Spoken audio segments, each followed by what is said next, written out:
Maka kita perlu belajar dari jamaah tablik. Mereka selalu ketok pintu orang untuk ngajak sholat berjamaah. Saya pernah ngajak orang sholat berjamaah, Pak, tapi ditempelengnya. Semenjak itu tak mau saya lagi, Pak. Itulah yang saya katakan, yang dikatakan oleh seorang ulama Indonesia dalam menuliskan buku, judul bukunya itu Nasihatul Mukminin. Nasihat bagi orang beriman, Pak. Cuman satu, Pak, isi buku itu nasihatnya. Tapi cukup lumayan pembahasannya. Poinnya cuma satu, fadilatul jihad alal mukminin. Keutamaan berjihad bagi orang-orang beriman. Satu diantaranya jihad mengajak orang ke masjid. Coba bayangkan, Pak. Kita kan ngajak orang, yo si Anu, oh siap fulan, ayo kita ke masjid. Dah gitu aja. Kalau jemaah tabligh tidak, Pak, diketoknya, Pak, tempat bar itu, Pak. Tok, yuk ke masjid, ditempeleng. Besok makin datang dia. Semakin ditempeleng semakin datang dia, Pak. Awak sekali tempeleng tuh mau ngajak kelahi habis itu. Tapi dia tidak. Itulah kesabaran tadi, Pak. Sampai 10 kali kena pukul. Ini kondisinya, kasusnya pada paman saya sendiri soalnya. Saya keponakannya aja tak mampu meruqyah, dia sudah diruqyah, sudah ke masjid pun tidak. Datang jemaah tabligh tuh, datang pertama ditempelengnya, datang kedua ditumbuknya, datang ketiga ditendangnya. Pokoknya setiap datang kena tendang, kena pukul. Datang yang ke-10, apa kata paman saya? Bosan saya mukul kalian dah. Kalau sekali ini saya ikut. Tapi setelah saya ikut jangankan datang ke rumah saya lagi. Siap. Karena jemaah tabligh nih, sekali dia datang, Pak, tak mau balik lagi. Jarak seminggu dia sudah melakukan tersebut. Apa kata dia? Bismillah, saya keluar 40 hari. Gitu. Pergi dia ke Jogja, Pak. Balik dan sampai sekarang. Bertobat ya. Kalau tidak keluar masuk penjara aja pekerjaannya, Pak. Itulah yang disebut dengan jihad yang hilang di akhir zaman. Jihad melawan penyakit yang tadi saya sampaikan, apatis dan pragmatis. Ini persoalan sholat.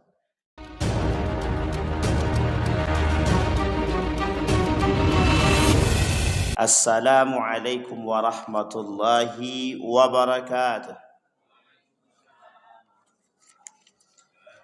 Alhamdulillahi rabbil alamin. Alhamdulillahilladzi arsala rasulahu bil huda wa dinil haqq liyudhhirahu 'alad dini kullih wa kafa billahi shahida. Ashhadu an la ilaha illallah wahdahu la syarika lah wa ashhadu anna Muhammadan 'abduhu wa rasuluh la nabiyya ba'd. Allahumma salli wa sallim wa barik ala hadzal nabiyil karim. Allahumma salli ala Muhammad wa ala ali Muhammad fil alamin innaka Hamidum Majid. Ya ayyuhalladzina amanu taqullaha wa qulu qawlan sadida yuslih lakum a'malakum wa yaghfir lakum dhunubakum wa may yuti'illaha wa rasulahu faqad faza fawzan 'azima. Puji syukur kehadirat Allah dengan mengucapkan alhamdulillah rabbil alamin, berselawat kepada Nabi dengan mengucapkan Allahumma salli ala Muhammad wa ala ali Muhammad fil alamin innaka Hamidum Majid. Bapak Ibu sekalian yang berbahagia, mudah-mudahan di subuh hari ini Allah melimpahkan rahmat dan karunia-Nya serta keberkahan-Nya kepada kita semua.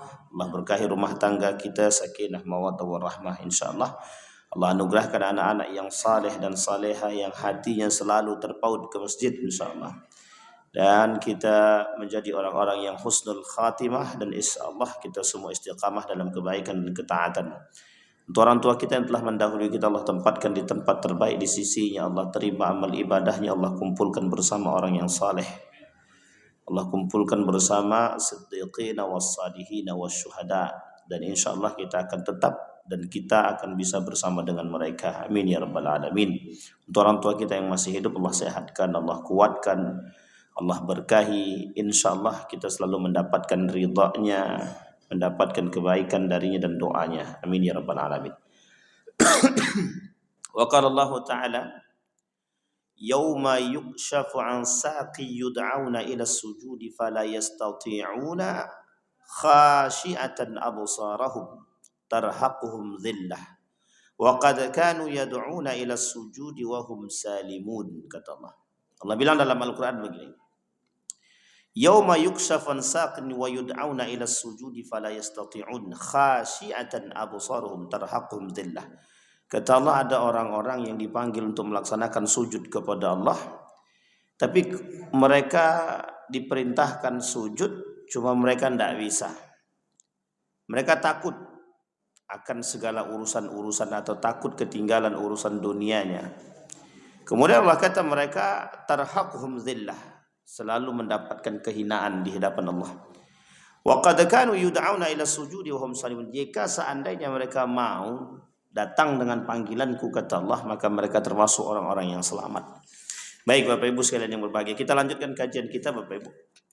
Kemarin kita sampai dalam dan masih pada persoalan sholat. Sekarang kita masuk pada uqubah. Al-uqubah. Uqubatu liman tarikis salah.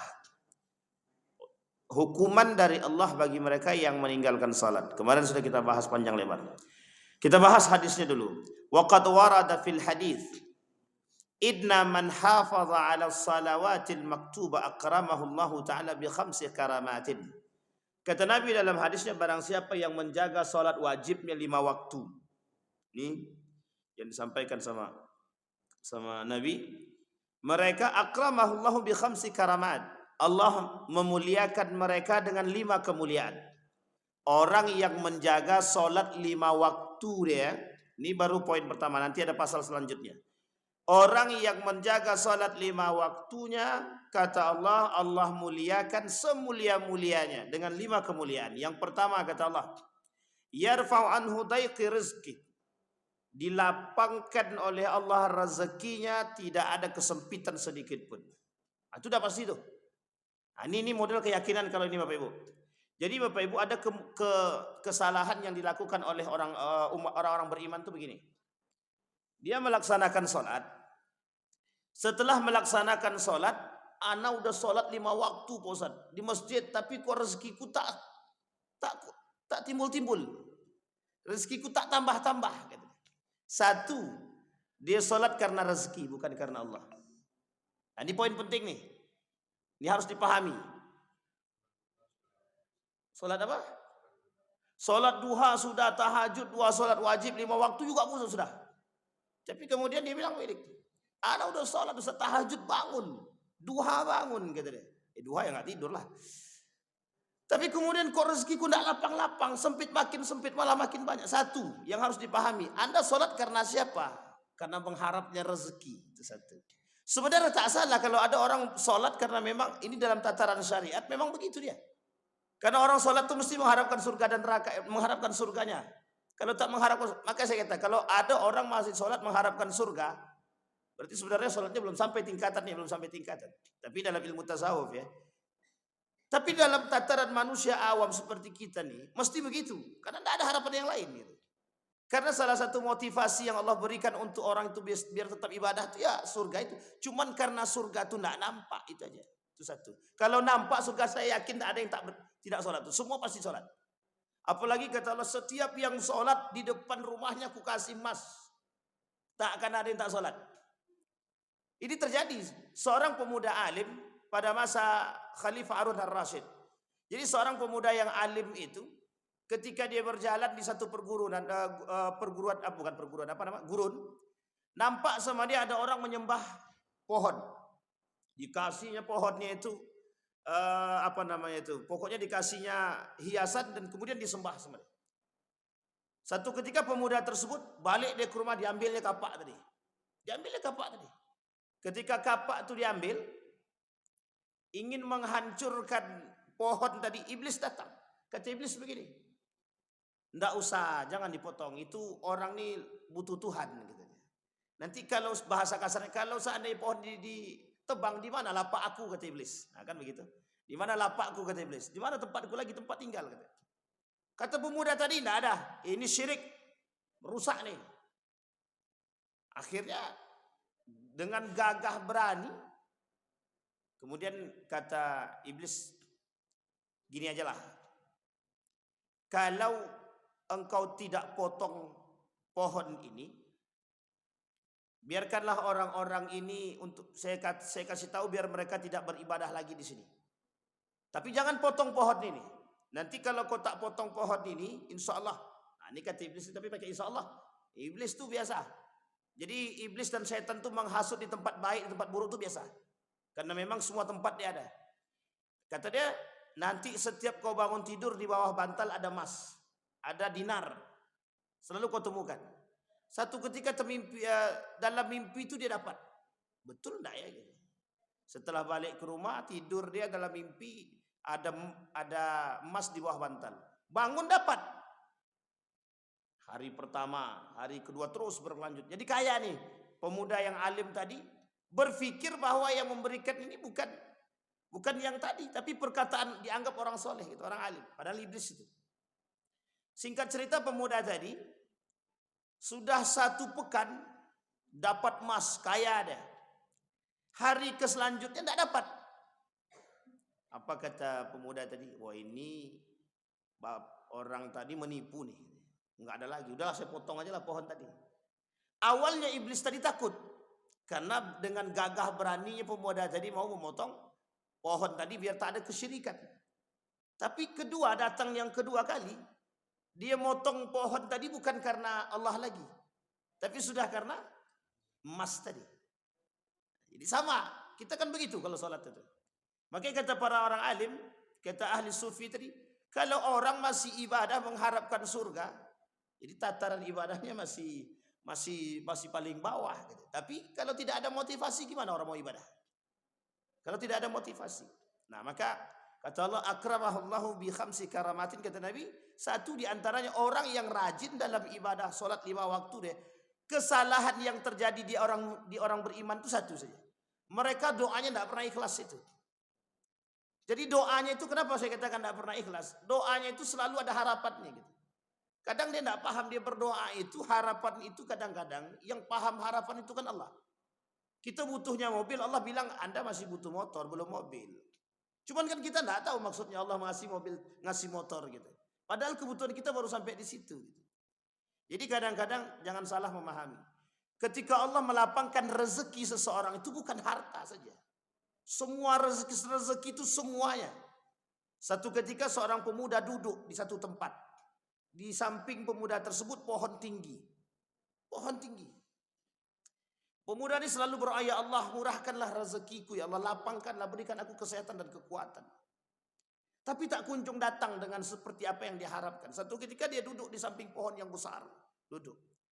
Tak lama kemudian, tiba-tiba datang ada seekor anjing yang menggigit sendalnya, kabur dia Pak. Dikejar sama dia. Ketika dia beranjak dari kursinya, pohon yang besar tadi tumbang. Dia masih hidup Pak. Di situ baru dia berpikir, ya Allah, ini rezeki yang tak pernah aku terima, yang tidak pernah aku fikirkan. Coba bayangkan, ini na'udzubillah berpikir orang tak sehat ya. Kalau sempat dia duduk, kira-kira hidup tak? Kalau dia masih hidup di kursi tadi, saya masih hidup tak dia? Yang sesederhana seperti ini jarang dipahami orang. Begitulah cara Allah memberikan sesuatu. Coba bayangkan didatangkan seekor anjing, kemudian mengambil sendal, dan pemuda ini hendak mengejar anjing, pohon jatuh. Dan dia tidak kena, selamat. Tapi kalau dia masih duduk situ. Kadang-kadang orang fikir rezeki itu adalah harta saja. Duit, makanan, sembako, dan lain sebagainya. Bukan itu. Itu masih tataran yang paling rendah. Jadi berfikir tentang nikmatnya Allah itu luas. Saking luasnya nikmatnya Allah itu kata Ali bin Abi Thalib, engkau tak akan sanggup memikirkan sekecil apapun nikmatnya Allah, engkau tak akan sanggup pikirkan. Nah, baik, itu yang pertama. Jadi Bapak Ibu, berdoalah kepada Allah. Dalam syiddatud doa. Bolehkah kami berdoa dengan harapan yang memang itu boleh, tak ada masalah. Tak ada masalah. Hanya saja kita harus bisa setelah berdoa itu bertawakal dan berserah diri kepada Allah. Nah, itu pentingnya. Kadang-kadang kita ragu dengan doa kita sendiri. Yang kedua, wa'adzabil qabr, kata Allah. Aku lapangkan rezeki mereka, aku jauhkan mereka dari azab kubur. Orang yang rajin salat 5 waktu. Allah jauhkan dari azab kuburnya. Kemudian wa yu'ti kitabahu min yamin. Mereka dikasih, kata Nabi, kitabnya itu dari tangan kanan. Nah, ini cerita orang zaman dulu. Kalau baik amal ibadah dia dikasih bukunya kepada tangan kanan. Kalau buruk amal ibadahnya, kitabnya dikasih buku tangan kiri. Kapan? Setelah melalui siratul mustaqim. Setelah berjalan nanti dikasih kanan dan kiri buku-buku. Apa isinya? Catatan amal. Baik dia langsung masuk surga, buruk dia masuk neraka. Kalau imbang-imbang, masuk dulu neraka, cuci dulu. Tapi kalau lebih tinggi sedikit daripada amal buruknya, amal soleh lebih tinggi sedikit amal buruknya, maka langsung masuk. Tapi kalau amal buruknya lebih daripada amal solehnya, cuci dulu. Nah, ini bahasa para ulama. Nah, kemudian itu yang ketiga, diberi di sebelah kanan. Wa yamuru 'alal sirat kal buraq. Mereka jalan di atas siratul mustaqim itu cepat seperti buraq. Pengen atau jadi Bapak Ibu, orang yang berjalan di atas buraq ini banyak macamnya. Macam yang pertama kata Nabi dalam hadisnya itu kalburak, orang yang cepat banget. Nah, siapa mereka yang menjaga salat 5 waktu? Tapi ini masih koma ya, belum titik. Dia salat 5 waktu ini ada poinnya nanti. Kita lihat dalam poinnya setelah ini. Jadi belum titik, masih koma. Ada yang cepat banget jalannya tuh. Ada yang jalannya pelan, tapi tetap selamat, tetap jalan. Pelan-pelan, tapi hati-hati betul, hati-hati betul. Siapa mereka yang rajin sedekah? Yang kedua, ada orang yang berjalan itu merangkak dia. Merangkak satu. Takut betul jatuh dia. Ini yang ibadah dia masih pas-pasan. Arti ibadah pas-pasan itu bagus betul tidak, buruk betul tidak. Nah, jadi habis ini berpikir ya, itu jangan-jangan aku kali ya. Tidak, tenang. Pokoknya Allah dengan rahmatnya. Kita ini berharap dengan rahmatnya Allah. Tapi ada orang yang begantung. Ini tataran yang paling rendah. Ada orang yang kemudian tidak perlu lagi pakai siratal mustaqim, dia sudah masuk ke dalam neraka, diangkat dulu baru dimasukkan ke dalam surga.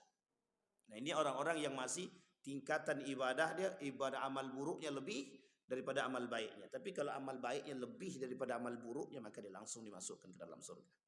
Nah, ini penting Bapak Ibu. Jadi sebenarnya kata Nabi, kata para ulama, orang-orang yang menjadikan sholat itu sebagai tempat dia berpijak, tempat dia pegangan segala macam. Betul kata para ulama. Kalau mau tahu hidup dia baik, tengok sholat dia. Kalau mau tahu hidupnya baik, itu tengok sholatnya. Karena buruk sholatnya mesti rumahnya berantakan itu. Rumah tangganya berantakan itu. Kalau tidak rumah tangganya, dia berantakan dengan segalanya itu. Baik pekerjaannya, rumah tangga, segala macam. Orang kalau tidak sholat begitu. Tidak ada ketenangan dan kenyamanan dalam rumah itu, tidak ada. Sampai kata iblis, tempat rumah terbaik, tempat tinggalku terbaik itu di mana? Rumah yang tidak ada sholatnya sama sekali. Iblis, malaikat tidak mau masuk. Orang nggak pernah dibacakan ayat Al-Quran, gimana mau masuk kata malaikat? Jadi rumah yang tidak pernah disolatkan, yang rumah tidak pernah ada orang sholat di dalamnya, itu kata iblis tempat tinggal terbaikku itu. Jadi wajar saja kiri kanan bisikkannya. Kiri kanan iblis membisikkan, ini rumah tempat tinggal aku nih. Loh kok bisa begitu? Ya semuanya kawan, kata dia. Jadi 10 kawan iblis itu kata Nabi. Apa kata Nabi kepada iblis? Man rufaqaka min ummati? Siapa kawan kalian siapa sahabat-sahabatmu kata Nabi kepada iblis dari umatku di akhir zaman itu, di hari kiamat. Iblis jawab 10 kata dia. 10. 10 itu banyak tuh kawan iblis tuh. Siapa salah satunya? Salah satunya al-mutahawin bis salah, orang yang melalaikan salat, meremehkan salat. Baru meremehkan salat. Lah kalau meninggalkan salat, tak ada lagi di atas tingkatan iblis, tak ada lagi. Berarti saking banyaknya iblis di rumah dia kalau tinggalkan salat itu. Nah, ini dia penting Bapak Ibu. Jadi bagaimanapun hidup kita, salat jangan pernah tinggal.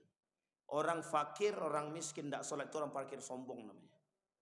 Orang yang paling sombong menurut Allah itu, yang paling Allah tak suka, yang paling Allah benci itu orang sudah fakir, sudah miskin, tak mau pula salat dia. Nah, itu yang menjadi masalah tuh. Kata Allah sombong banget. Udah tidak punya duit, tidak punya ini, tidak punya itu, tidak pula salat dia lagi. Nah, itu paling parah itu. Yang keempat. Sekarang yang kelima, yadkhulul jannah bi ghairi hisab, yang kelima kata Allah. Kemuliaan yang kelima, masuk surga tanpa hisab. Nah, ini yang Bapak Ibu harapkan kan, yang kita harapkan. Kita semua mengharapkan masuk surga tanpa hisab itu. Apalagi kalau kita bisa menjaga salat 5 waktu. Baik. Nah, kemudian sebaliknya, ingat sebaliknya, mulianya dengan 5 kemuliaan kata Allah, tapi orang yang meninggalkan salat, meremehkan salat kata Allah, wa man yatahawan biha aqabahullahu bi 15 uqubat. Orang yang meremehkan salat, meninggalkan salat, aku beri hukuman 15 hukuman. Lebih banyak ternyata. 2 kali lipat apa 3 kali lipat? 3 kali lipat. Yang pertama, khamsun fid dunya, 5 di dunia kata Allah. Wa thalathun 'indal maut, 3 ketika mati. Wa thalathun fil qabr, 3 dalam kubur. Wa thalathun 'inda khuruji minal qabri, 3 lagi setelah keluar daripada kubur. Kita baca Pak. Wa ammal lati fid dunya fa awwal yanzu'ul baraka min umrihi. Orang yang meninggalkan salat, meremehkan salat, melalaikan salat, di dunia ada 5 perkara yang akan dia dapatkan. Hukumannya dari Allah di dunia. Yang pertama, habis di rumah dia tidak ada keberkahan. Yanzi'u min baitihil barakah. Di rumahnya akan dicabut oleh Allah keberkahan. Bakalahi itu laki bini. Bagaimana duit tadi? Adanya pemicu perkelahian itu Pak. Baik masalah duit, ekonomi, pendidikan, segala macam lah. kalau mereka meremehkan sholat. Makanya betul kata para ulama, kalau mau tengok rumah orang itu bercahaya apa tidaknya, nawwiru buyutakum bis salati wa qiraatil Qur'an. Nawwiru buyutakum bis salati wa qiraatil Qur'an. Kita cahayahi rumahmu dengan baca Quran dan solat. Nah, kalau tidak solat berarti kan suram. Berarti gelap segelap-gelapnya. Nah, itu dia. Jadi Bapak Ibu sekalian, yang pertama diangkat keberkahan dari rumah tangga mereka dan dalam kehidupan mereka. Wasani yumhasima as-salihina min wajhihi. Dihapus di wajah mereka ini asar sujud. Jadi orang tak nampak, orang yang tidak pernah solat atau melalaikan solat atau meremehkan solat, itu orang memandang muka dia kok suram kali muka dia nih. Duit banyak tapi muka meskipun hitam, meskipun putih. Putih kali dia, tapi orang mandang wajah dia suram. Nah, misalkan kayak Bang Bembeng ini kan kelihatan agak tua sedikit, tapi karena rajin sholat, kok kelihatan makin muda Bang? Ya, itu fitnah tadi. Nggak, sebenarnya Bapak Ibu sekalian. Jadi Bapak Ibu sekalian, orang yang rajin sholat itu Bapak Ibu, orang yang ini mohon maaf Bapak Ibu ya. Ini yang bisa lihat juga orang-orang yang sejalan ya, yang sama. Dan ini bukan cerita dongeng. Bapak Ibu bolehlah nanti Bapak Ibu rajin sholat. Nanti Bapak Ibu coba lihat, ada anak muda yang rajin sholatnya, yang jaga sholatnya, yang jaga wudhunya. Coba lihat wajahnya seperti apa. Bercahaya. Buruk kali tampang dia, hitam kali dia, legam gitu. Tapi pandangan yang disebut dengan pandangan bercahaya itu pandangan keimanannya Pak. Dan orang akan jawab begitu. Tapi yang bisa lihat siapa? Yang rajin sholat. Kalau yang tak rajin sholat, sama nih sama aku nih gitu deh. Sama aja Pak yang tak sholat. Gimana? Nah, ini Pak yang disebut dengan di wajah mereka itu tidak nampak, wajah-wajah orang soleh itu tidak nampak. Bahkan ada orang, kok adem kali lihat wajah dia nih gitu. Nah, itu ada tanda-tanda. Cuman setelah dipuji kemudian makin naik sombong, itu akan hilang balik itu. Karena ada yang begitu Pak, ada yang begitu. Yang tak tahan dengan pujian itu ada. Berat Pak, pujian itu paling berat Pak. Pujian itu perbuatan yang sederhana dan kecil tapi menjerumuskan dalam lubang neraka. Kata Ali bin Abi Thalib. Baik, tadi yang pertama mereka diangkat keberkahan dalam rumah tangga, dihapus dari wajah mereka asarus salihin, tanda-tanda orang soleh. Yang ketiga, kullu amal, semua perbuatan amalnya apapun itu, puasanya, zakatnya tidak Allah terima. Sedekahnya, zakatnya, puasanya, amal solehnya, apapun amal soleh di muka bumi ini, kalau satu solat wajib dia tak laksanakan, Allah tak mau terima semua amal ibadah dia, tak mau. Nah, ini muskilah nih Pak. Masalah kita di sini. Jadi ternyata apa? Tidak ada gunanya kita ibadah kalau kita nak solat. Makanya pertama kali awal ma yuhasab yaumal qiyamah salat. Yang pertama kali dihisab itu salat. Kenapa? Alasannya satu saja. Karena salat bergantung kepada semua ibadah. Bergantung. Kalau zakat dia sendiri Pak, puasa dia sendiri. Puasa itu Allah sendiri yang kasih ibadah. Tidak ada kaitannya dia mau puasa dia mau tidak salat. Kalau dia puasa tapi tidak zakat, puasa dia berpuasa misalkan, tapi dia tidak zakat, puasanya dihitung. Zakatnya dosa. Kalau karena dia bayar zakat. Atau dia berzakat dia tapi dia tidak puasa.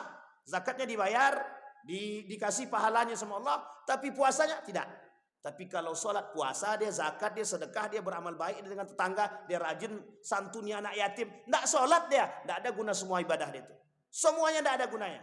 Maka sholat terikat dengan semua ibadah. Semua ibadah terikat. Maka kata Nabi, kullu amal, semua amal, ya'maluhu la yu'akhiruhu, la yu'ajjiruhu Allah. Allah tidak mau kasih pahala.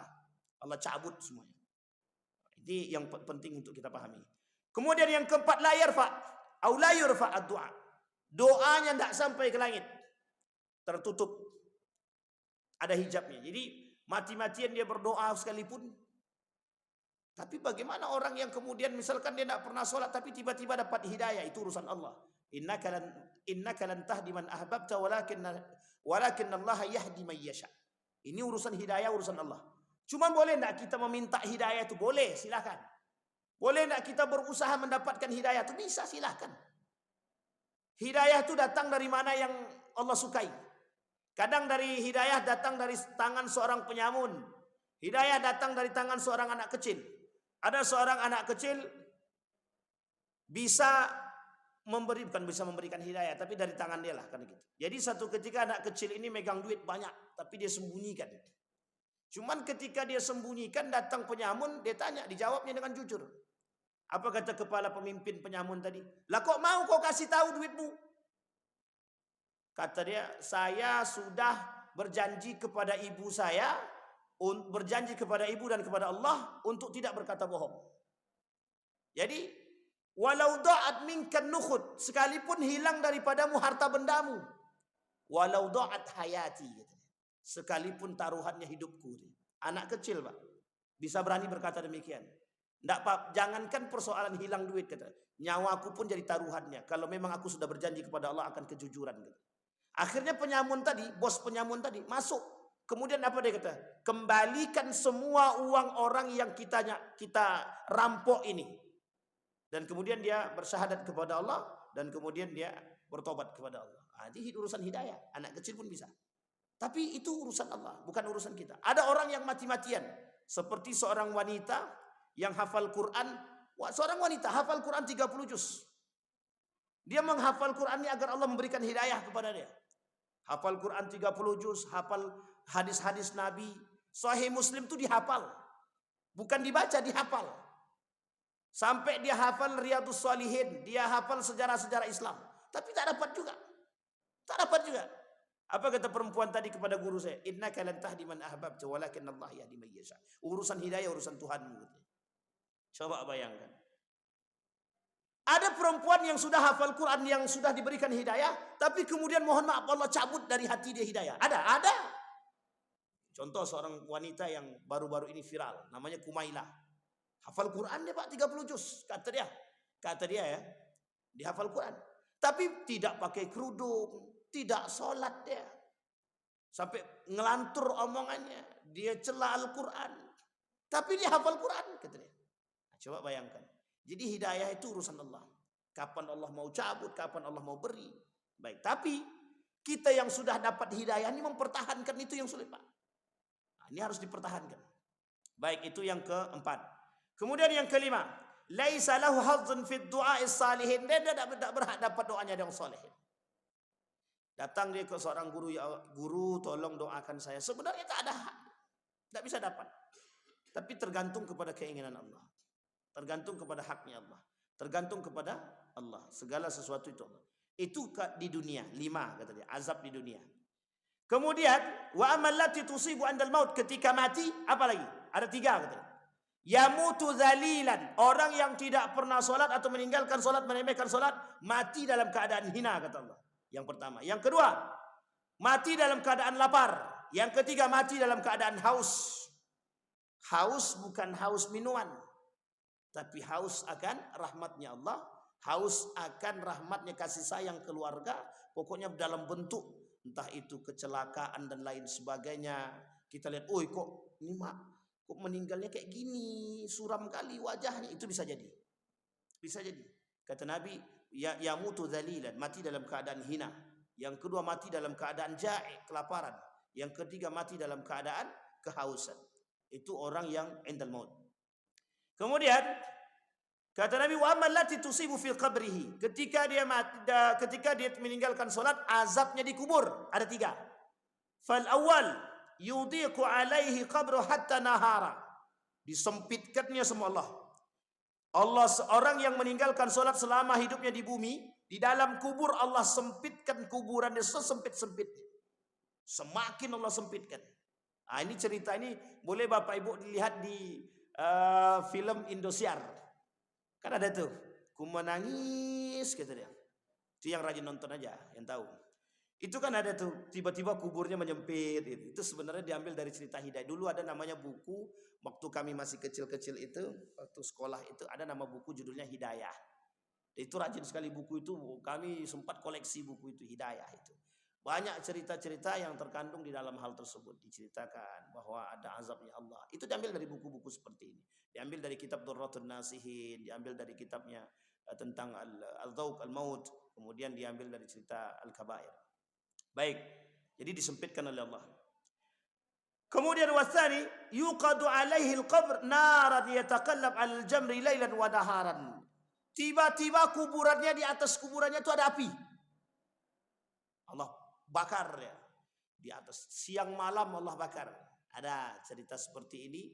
Tapi nanti saya sampaikan di akhir. Apakah hadis ini betul apa tidak, nanti kita lihat. Itu disampaikan oleh Nabi. Ada kuburan terbakarlah. Dan dia dibakar oleh Allah sebelum dia masuk. Sebelum dia diperhitungkan sudah dibakar dulu. Kemudian yang ketiga. Yusallitu alaihi fi qabrihi thu'banan ismuhu asy-syaja' al-aqra, kata Allah. Di dalam kuburnya orang yang sengaja meninggalkan sholat, dia di dalam kuburnya, kata Nabi dalam hadis ini, akan datang kepadanya al-af'a. Af'a itu thu'ban. Thu'ban itu artinya ular besar. Nama ular tersebut asy-syaja' al-aqra namanya. Yang akan memakan dia, terus menggigit dia terus menerus. Orang mati yang biasa datang cacing, ini tidak. Yang datang ular besar menggigit orang yang sengaja meninggalkan sholat dalam kubur. Nah, tapi Bapak Ibu sekalian yang berbahagia, saya jelaskan dulu. Hadis ini itu terjadi perdebatan di kalangan para ulama. Yang pertama, ulama mengatakan hadis ini maudhu' mukadzdzabah. Hadis ini dusta. Hadis ini palsu. Yang kedua mengatakan, Syekh Al-Iraqi mengatakan hadis ini hadzal hadis dhaif. Hadis ini lemah. Yang ketiga mengatakan hadzal hadis dhaif jiddan. Hadis ini lemah banget. Yang keempat, hadzal hadis mungkar. Hadis ini mungkar. Nah, Bapak Ibu sekalian yang berbahagia, saya jelasin dulu nih. Hadis dhaif, dhaif jiddan, lemah banget, lemah sekali atau lemah saja, oleh para ulama dihakimi. Kalaupun hadis ini lemah, boleh diambil untuk dijadikan motivasi. Boleh diambil untuk dijadikan motif, tapi tidak boleh dijadikan sandaran untuk alasan. Hadis palsu, sebagian ulama dalam doa boleh, tapi di luar doa tidak boleh. Tidak boleh dipegang hadis palsu. Hadis palsu itu kita pegang dalam doa boleh, tapi kita pegang dalam kehidupan hari-hari tak boleh. Hadis palsu. Kalau hadis mungkar, dia masih sejalan dengan hadis dhaif jiddan, lemah banget ataupun lemah. Ini para ulama hadis berbeda pendapat. Ibnu Hajar al-Asqalani, Ibnu Haytham muridnya mengatakan dalam konteks hadis lemah boleh atau lemah banget boleh diambil sebagai motivasi. Tapi orang yang bermadzhabkan Imam Ahmad bin Hanbal atau Hambali menolak mentah-mentah yang namanya hadis palsu, hadis lemah, lemah banget, hadis mungkar, ditolak. Tapi sebagian lagi ulama yang lain mengatakan orang yang berpandangan seperti Nahdlatul Ulama, Persis dan lain sebagainya termasuk Muhammadiyah menolak hadis lemah itu, menolak sebenarnya. Tapi pada kondisi tertentu. Jika tidak ada lagi hadis yang lain tapi cuma ada hadisnya dhaif, maka boleh dipakai. Tapi oleh ulama yang lain, sekalipun hadis ini lemah banget kata para ulama, dijadikan motivasi kehidupan boleh. Misal persoalan ini untuk menjaga ibadah. Boleh tak ada masalah untuk menjaga. Jadi motivasi Allah, kita lihat azabnya Allah kepada kita untuk tetap menjaga. Jadi Bapak Ibu sekalian yang berbahagia, apa alasan kita untuk tidak melaksanakan sholat? Oh malas. Coba lihat betapa banyaknya 15 lebih. 15 ancaman Allah kepada kita. Dan kita masih bisa santai untuk tidak melaksanakan sholat. Makanya Bapak Ibu, kalau sekalipun kita sakit saking sakralnya sakit itu Bapak Ibu, sakratul maut kita, di atas tempat tidur kita tak bisa bergerak ke kiri dan ke kanan, tapi kita masih mendengar dan masih bisa, mungkin cuma hanya sekedar mendengar, maka ketika masih bisa mengingat dan mendengar, sholatlah dalam bentuk apapun meskipun tidak bergerak. Saking sakralnya sholat. Ini ada orang berangkat sholat, pergi umroh, naik pesawat, dalam pesawat tak sholat. Bayangkan Bapak Ibu, saking sakralnya sholat ini. Orang dalam perjalanan pesawat, ini perdebatan para ulama dalam persoalan sholat di atas pesawat. Apa kata para ulama? Ada yang mengatakan tak sah dan lain sebagainya. Bayangkan kata Nabi, sekalipun Anda berada dalam pesawat, tidak ada tempat bertayamum, tidak ada air wuduknya, dan untuk air untuk berwuduk dan sebagainya, sholatlah Anda lihurmatil wakti. Sholatlah Anda meskipun tidak berwuduk, meskipun tidak bertayamum, Anda tetap wajib sholat. Tahu nama sholatnya Bapak Ibu? Sholat lihurmatil wakti. Sholat untuk menjaga kehormatan sholat itu sendiri. Nanti sampai di tempat tujuan baru Anda lanjutkan sholat lagi. Berwuduk kemudian ulangi sholat yang tadi. Coba bayangkan, saking pentingnya sholat itu. Saking pentingnya. Salat li hurmatil waktu namanya. Sekalipun kita tidak wudhu, tidak tayamum, tapi kita tetap salat. Tapi salat menghormati waktu. Tapi ini ada orang kok meremehkan salat itu seperti meremehkan betul gitu. Tidak ada mau salat segala macam. Nah, ini penting. Jadi Bapak Ibu sekalian yang berbahagia, kita nih harus menjaga, meskipun sekali sesakit apapun kita, salat ya tetap salat. Salat ya tetap salat. Baik. Nah, kemudian wa amalati tusibu 'inda khuruj minal qabri atau min qabrihi. Adapun ketika sudah keluar dari kubur, apalagi hukumannya? Bayangkan banyaknya. Di dunia, ketika mati, dalam kubur, di luar kubur, tambah lagi. Walati tusibuhu 'inda khuruji min qabrihi. Ketika dia keluar daripada kubur, ketika berada di tempat hisab, yaumal hisab. Allah beri dia syiddatul hisab. Penghisaban yang begitu sadis, kata Allah. Kebencian Allah, sukhtur Rabb. Allah benci kepada mereka dan Allah masukkan mereka ke dalam api neraka. Wa fi riwayatin fa innahu ya'ti yaumal qiyamah ala wajhi thalathah, kata Allah. Yang pertama, orang yang sudah keluar dari kuburnya tadi karena mereka meninggalkan salat atau tidak salat. Pertama, Allah beri dia azab yang sangat pedih. Yang kedua, Allah membenci mereka. Yang ketiga, Allah masukkan ke dalam neraka. Neraka yang Allah masukkan mereka neraka jahanam. Nerakanya jahanam. Orang yang sengaja meninggalkan salat, nerakanya jahanam. Orang yang melalaikan salat, nerakanya sakar. Melalaikan salat aja nih. Melalaikan salat, nerakanya sakar. Meninggalkan salat sengaja, nerakanya jahanam. Kemudian kata Nabi, mereka akan keluar dengan bentuk wajah 3. Yang tertulis di dahi mereka. Dan tertulis di badan mereka. Yang pertama, ya mudayyi'a haqqillah. Kata Allah, orang yang bangkit dari kuburnya, yang tidak pernah sholat atau meninggalkan sholat selama hidupnya, atau ketika semasa dia hidup, keluar dari kubur, tertulis di jidat mereka, ya mudayyi'a haqqillah.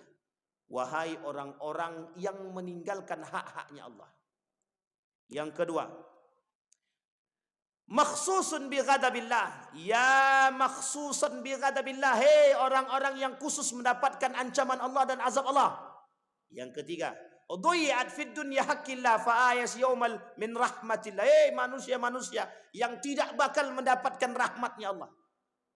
Jadi sebagian ulama bilang, orang yang tidak melaksanakan salat sampai dia wafat dan tidak bertobat kepada Allah, mereka akan kekal di dalam neraka. Mereka kekal di dalam neraka. Sama seperti orang-orang yang melakukan dosa syirik. Jadi tidak bisa diampuni, tidak bisa diberikan apapun. Nah, ini sudah 15 Pak. Ditambah pula lagi 15 ditambah 3. Wajah yang keluar daripada orang yang keluar dari kubur ketika mereka meninggalkan salat, wajahnya tertulis dengan tulisan-tulisan tersebut. Nah, Bapak Ibu sekalian yang berbahagia, apa kata Ibnu Abbas radhiyallahu anhu? Idza kana yaumal qiyamah yu'ta birrajul fayuqifu baina yadayillahi azza wa jalla fayu'mar bihi ila an-nar fayuqalu ya rab limadza fayaqulu Allah ta'ala li ta'khiris salah an awqatiha wa halafaka biha kadziban. Ternyata kata Ibnu Abbas, ini bukan persoalan orang yang sengaja meninggalkan salat. Hanya saja kata Ibnu Abbas, orang seperti ini yang tadi disampaikan oleh Nabi tadi yang 15 hukum tadi, li ta'khiris salat, orang yang sengaja mengakhirkan salat, bukan meninggalkan salat. Berarti kalau mengakhirkan salat saja seperti ini, bagaimana kalau sengaja meninggalkan salat? Maka kata Ibnu Abbas, ini cuma 2. Kondisi seperti ini cuma untuk 2 golongan. Satu, orang yang bersumpah palsu. Yang kedua, orang yang takhir salat, sengaja melalaikan salat. Kemudian berkataan Rasulullah sallallahu alaihi wasallam annahu qala yauman li ashabihi. Nabi sampaikan kepada para sahabat, Allahumma la tada' fina saqiyan wala mahrum. Ya Allah, jangan biarkan kami dalam kondisi saqiyan wal mahrum. Apa saqiyan? Orang-orang yang dalam kehausan dan orang-orang yang bernasib buruk. Kata para sahabat, kata Nabi, atadruna man as-saqiyal mahrum? Tahu kalian siapa orang-orang yang bernasib buruk itu, kata Nabi?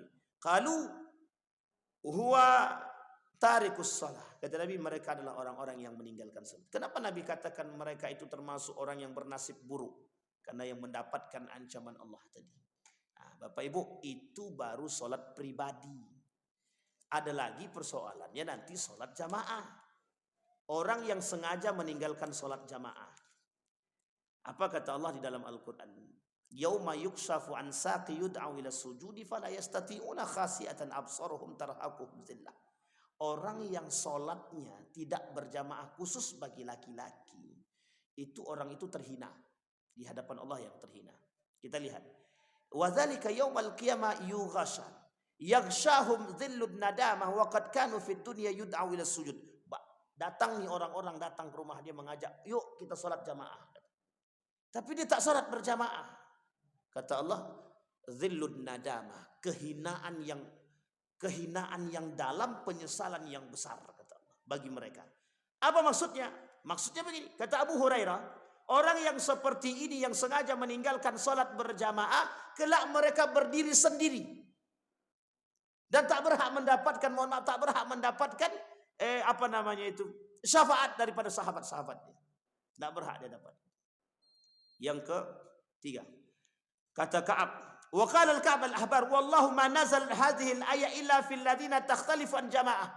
Ayat ini, kata mereka, orang-orang yang tidak sholat berjamaah, mereka tidak akan mendapatkan kebaikan selain daripada kehinaan. Mereka semua itu sengaja meninggalkan sholat berjamaah, khusus bagi laki-laki.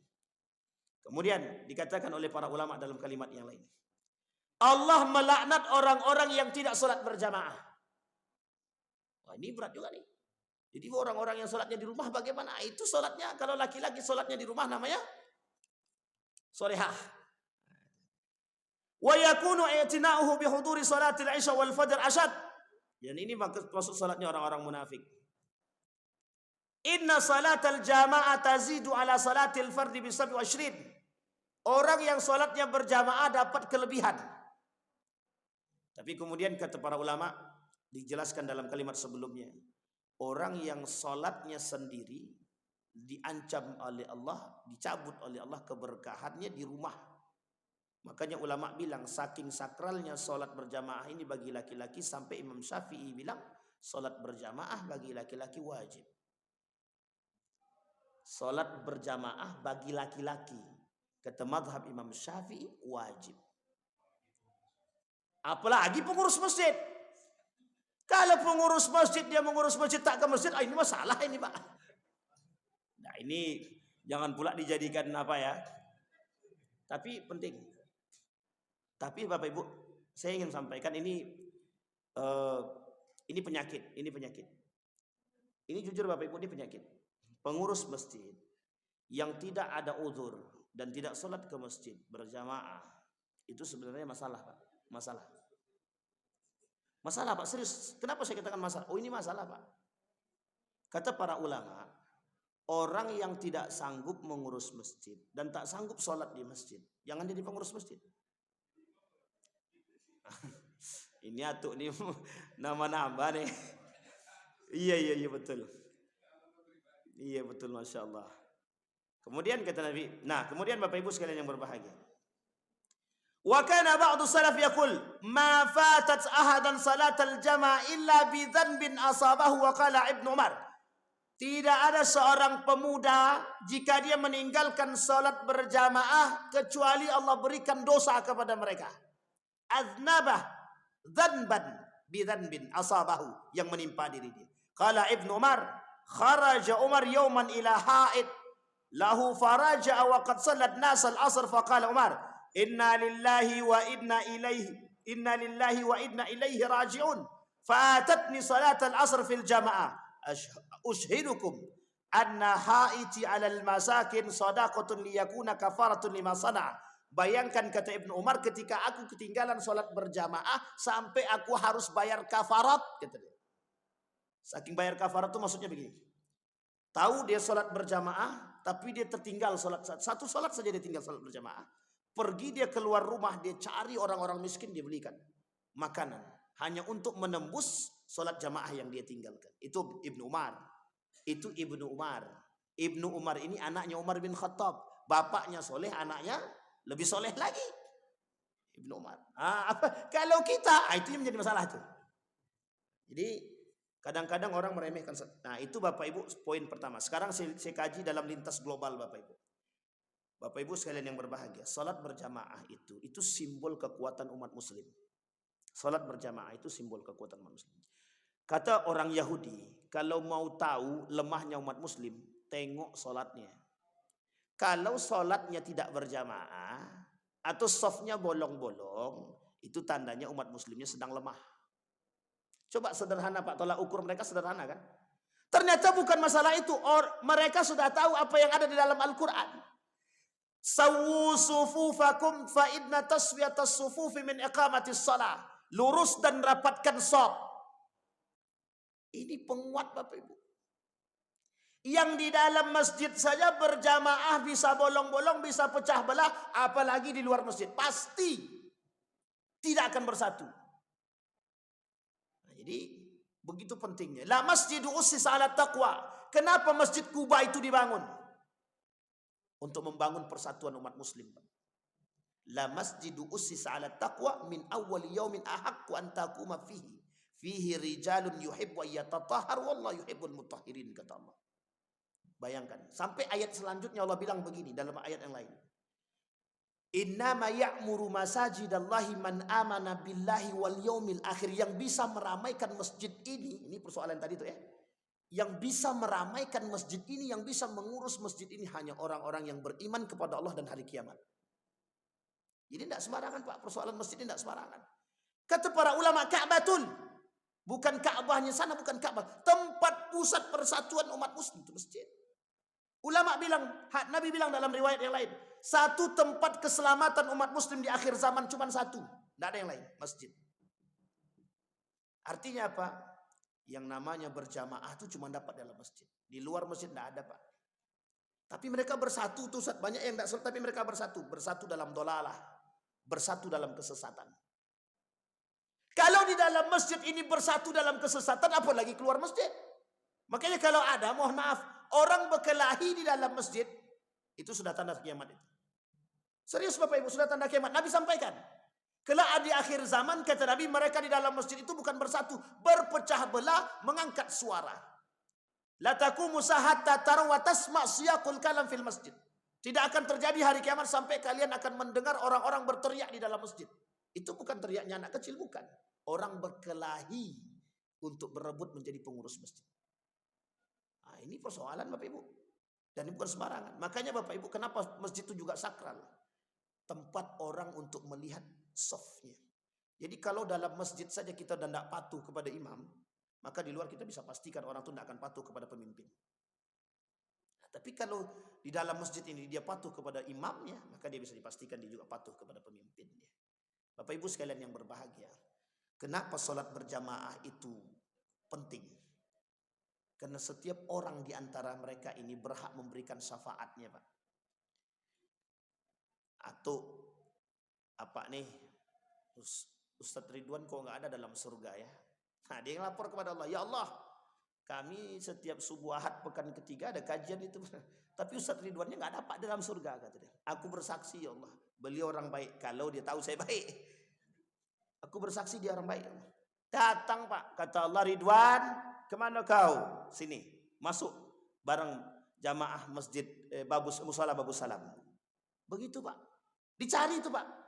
Bang Bembeng, oh kok enggak ada Pak imam masjid kita, enggak ada nih. Tarik Pak. Pas mau ditarik, VIP. Nah, betul tadi. Jadi Bapak Ibu sekalian, kita semua nih Pak punya syafaat Pak, bisa memberikan syafaat.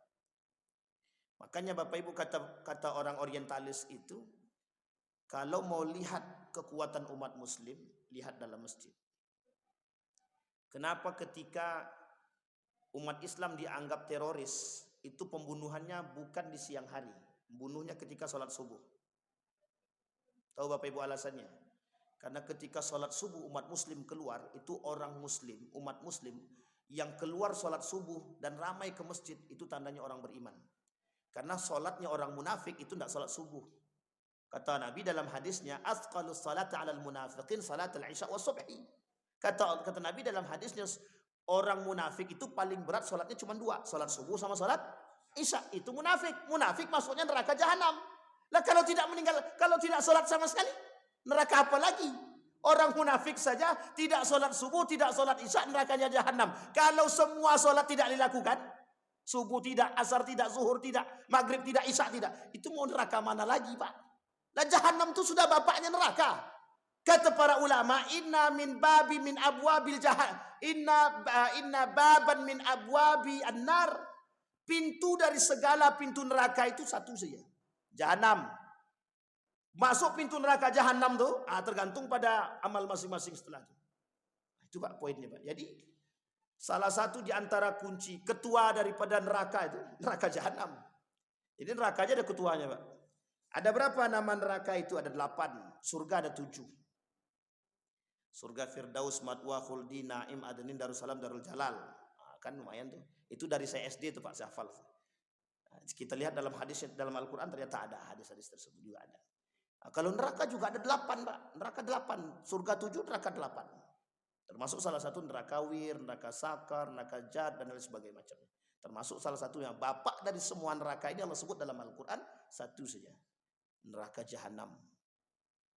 Neraka jahanam. Baik Bapak Ibu sekalian yang berbahagia. Nah sekarang pertanyaannya, masihkah kita mau meninggalkan sholat berjamaah? Nah ini maka kita perlu belajar dari jamaah tablik. Mereka selalu kotok pintu orang untuk ngajak sholat berjamaah. Saya pernah ngajak orang sholat berjamaah Pak, tapi ditempelengnya. Semenjak itu tak mau saya lagi Pak. Itulah yang saya katakan, yang dikatakan oleh seorang ulama Indonesia dalam menuliskan buku, judul bukunya itu Nasihatul Mukminin. Nasihat bagi orang beriman Pak. Cuman satu Pak isi buku itu nasihatnya. Tapi cukup lumayan pembahasannya. Poinnya cuma satu, fadilatul jihad alal mukminin. Keutamaan berjihad bagi orang-orang beriman. Satu di antaranya jihad mengajak orang ke masjid. Coba bayangkan Pak. Kita kan ngajak orang, yo si Anu, oh siap fulan, ayo kita ke masjid. Dah gitu aja. Kalau jemaah tabligh tidak Pak, diketoknya Pak tempat bar itu Pak, tok, yuk ke masjid, ditempeleng. Besok makin datang dia, semakin ditempeleng semakin datang dia Pak. Awak sekali tempeleng tuh mau ngajak kelahi baik habis itu. Tapi dia tidak. Itulah kesabaran tadi Pak. Sampai 10 kali kena pukul. Ini kondisinya, kasusnya pada paman saya sendiri soalnya. Saya keponakannya aja tak mampu meruqyah, dia sudah diruqyah, sudah ke masjid pun tidak. Datang jemaah tabligh tuh, datang pertama ditempelengnya, datang kedua ditumbuknya, datang ketiga ditendangnya. Pokoknya setiap datang kena tendang, kena pukul. Datang yang ke-10, apa kata paman saya? Bosan saya mukul kalian dah. Kalau sekali ini saya ikut. Tapi setelah saya ikut jangankan datang ke rumah saya lagi. Siap. Orang jemaah tabligh nih, sekali dia datang Pak tak mau balik lagi. Jarak seminggu dia sudah melakukan tersebut, apa kata dia? Bismillah saya keluar 40 hari gitu. Pergi dia ke Jogja Pak. Balik dia sampai sekarang. Bertobat dia. Kalau enggak keluar masuk penjara aja kerjanya Pak. Keluar masuk penjara aja kerjaannya. Itu paman adik dari ibu saya itu. Itu saya bilang, kami saja, saya yang meruqyah dia di rumahnya pun tak mempan. Lebih kuat pula izin dia daripada jenawat, lebih hebat pula. Saya bilang ini dosa saya terlalu banyak atau memang jinnya terlalu berat atau memang dosa. Tapi begitulah Pak. Jadi jihad Pak. Nah, sekarang kenapa orang jarang mengajak? Itu karena prihatin kita terhadap sesama manusia sudah berkurang. Perhatian kita terhadap sesama muslim sudah berkurang sedikit demi sedikit. Maka Bapak Ibu sekalian yang berbahagia, ini ujian bagi kita. Jadi ujian kita hari ini yang terberat itu adalah apatisme dan pragmatisme. Jadi apa itu apatis? Apa itu pragmatis? Jadi kita ini tidak lagi berpikir urusan ustadz, urusan ibadah itu kan urusan masing-masing. Nah inilah penyakit kita hari ini Bapak Ibu, penyakit terbesar. Inilah penyakit kita yang terbesar hari ini, penyakit apatis namanya dan pragmatis. Urusan kita masing-masing, ibadahku, mau dia pemabuk, mau dia tak sholat, yang penting aku sholat. Ternyata Bapak Ibu sekalian yang berbahagia, dalam Islam tidak begitu. Ibu sholat 5 waktu. Tapi ada tetangga yang tak pernah ibu ingatkan untuk sholat. Mohon maaf, pintu surga untuk kita masih tertutup. Masih tertutup. Sampai kita memberikan peringatan kepada saudara kita Pak. Karena memperingati pelaku kemaksiatan itu hukumnya wajib. Wajib. Nah, kalau sempat 1, 2, 3, 4, 5, 6, 7, 8, 9, 10, 11 orang, 12 orang, 13, 14 orang, mengajak minimal 1 orang saja ke masjid, jadi berapa? 28 orang. 28 orang ngajak lagi 1. Sudah berapa kali 2? Kan lumayan Bapak Ibu. Nah ini kalau kita mau. Tapi berat Ustaz, ya kalau ringan pasti semua bisa melakukan. Karena berat itu tak ada yang mau melakukan. Ini bayangkan, kita tidak masuk ke tempat barbar itu Pak. Kita tidak masuk ke tempat orang main main biliar. Kita tak masuk tempat orang main batu domino. Kita cuma mengajak orang-orang yang merdeka saja, orang-orang yang baik. Itu pun sulit. Apalagi kita mengajak orang-orang yang memang jauh daripada agama. Itulah yang disebut dengan jihad yang hilang di akhir zaman. Jihad melawan penyakit yang tadi saya sampaikan, apatis dan pragmatis. Ini persoalan sholat. Kalau dikaji lagi, ini belum selesai, tapi sudahlah. Sholat tak selesai Pak. Nah, kita amalkan bersama. Saya berbicara begini bukan berarti saya betul Bapak Ibu. Bisa jadi saya salah. Satu ketika kalau saya salah, jangan dicela. Ustadz kan kemarin bilang begitu. Nah, jadi Bapak Ibu tinggal ingatkan, biar saya kemudian mengikuti. Mungkin tidak orang seperti kami ini kemudian keluar daripada jalurnya Pak? Mungkin apa tidak? Itu tergantung Allah Pak. Sangat mungkin. Makanya Bapak Ibu mohon maaf, saya selalu memilih untuk tetap bersama. Kenapa begitu Pak, Bu? Tolong ingatkan saya. Mungkin saya salah. Kalau saya salah harus diingatkan Pak. Kalau saya salah Bapak Ibu tak berani mengingatkan, wah itu dosa tanggung Bapak Ibu. Saya pun berdosa karena salah kan. Tapi kalau saling mengingatkan, dua-duanya baik. Dua-duanya baik. Misal Bapak Ibu lihat saya tengah jalan, orang sudah azan atau saya tak sholat ke masjid atau ada uzur tanpa uzur yang syar'i misalkan, saya tak sholat di masjid tapi tanpa uzur, dengan uzur tidak ada uzur syar'inya sama sekali. Bapak Ibu ingatkan. Kalau perlu ingatkan agak keras sedikit. Ustaz, jangan jadi orang munafik ya. Kan lumayan. Kan tuh gak pedas sedikit tuh. Kalau begitu ingatnya kan lumayan dalam tuh. Mendoakan boleh. Kalau karena jauh Ustaz kami doakan aja lah. Doakan yang baik-baik. Jangan doakan yang buruk. Baik Bapak Ibu, ada pertanyaan? Enggak ada. Tenang Bapak Ibu, enggak ada, makan pagi. Iya kan Pak? Insyaallah. Karena kan Pak kita masih puasa hari ini hari Ahad, insyaallah mudah-mudahan. Enggak ada yang ke CFD kan? Car Free Day enggak ada kan? Car Free Day cuma cuci mata aja. Nambah dosa. Boleh Bapak.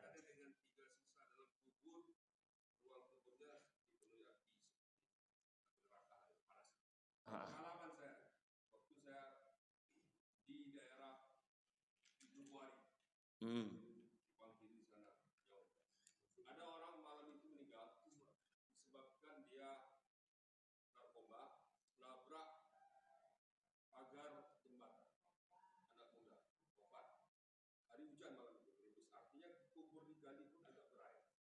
Jadi kami waktu itu ada 10 orang, satu kawan ingin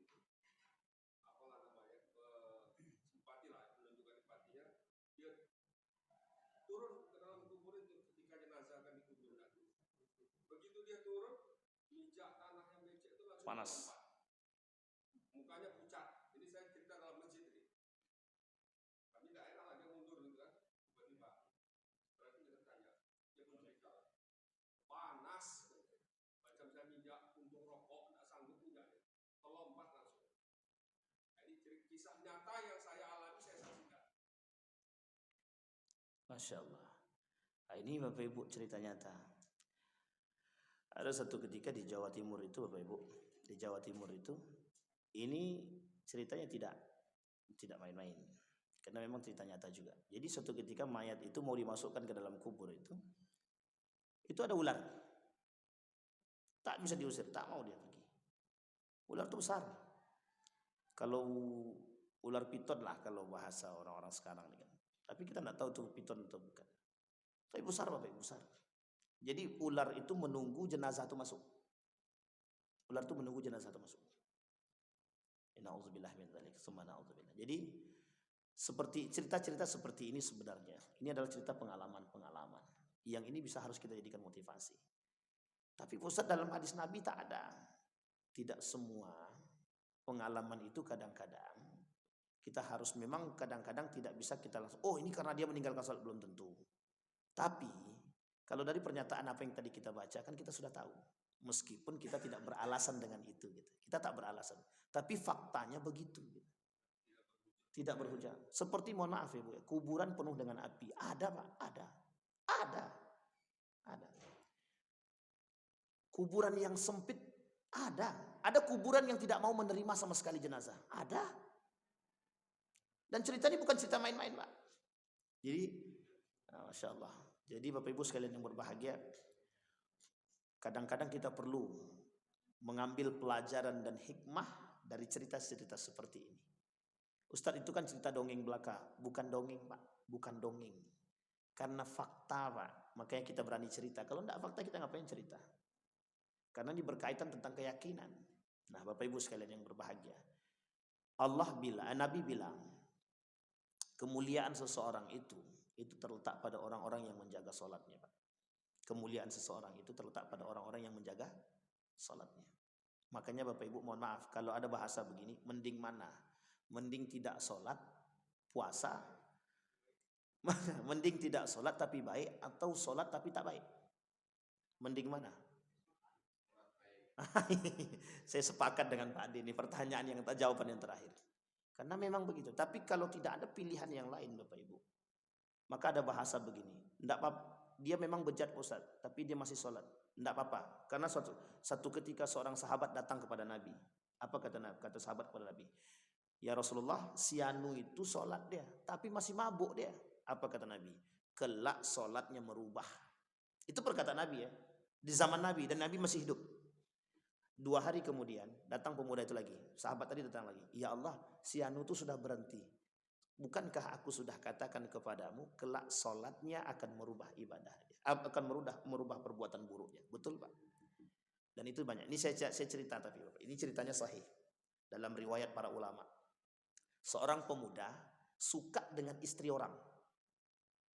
Jadi seorang pemuda yang selalu berada di sekitar rumah perempuan tersebut. Ini istri orang. Satu ketika suaminya ini keluar pergi berdagang keluar. Jadi orang Arab itu kalau keluar itu sampai 2 bulan 3 bulan. Rihlatas syita'i was saif itu. Datang laki-laki ini tadi. Datang ke rumah mengganggu perempuan ini tadi. Untuk melihat perempuan itu saja. Satu ketika sudah capek perempuan ini, datang laki-laki tersebut, dibukakan sama perempuan pintu tadi. Aku akan menikah denganmu tapi dengan satu syarat. Satu aja persyaratannya. Apa itu syaratnya? Kau jangan pernah tinggal sholat 5 waktu selama 40 hari. Jangan pernah tinggal di masjid. Karena laki-laki berjamaah.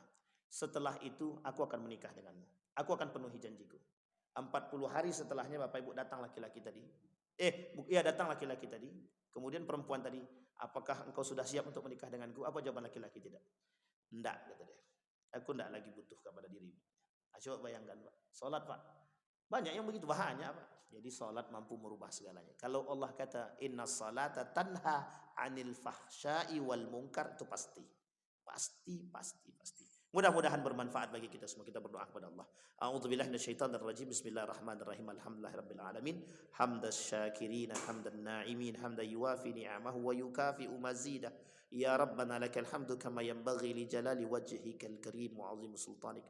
Allahumma salli ala Muhammad wa ala ali Muhammad. Allahumma faqihna fid din wa 'allimna ta'wil.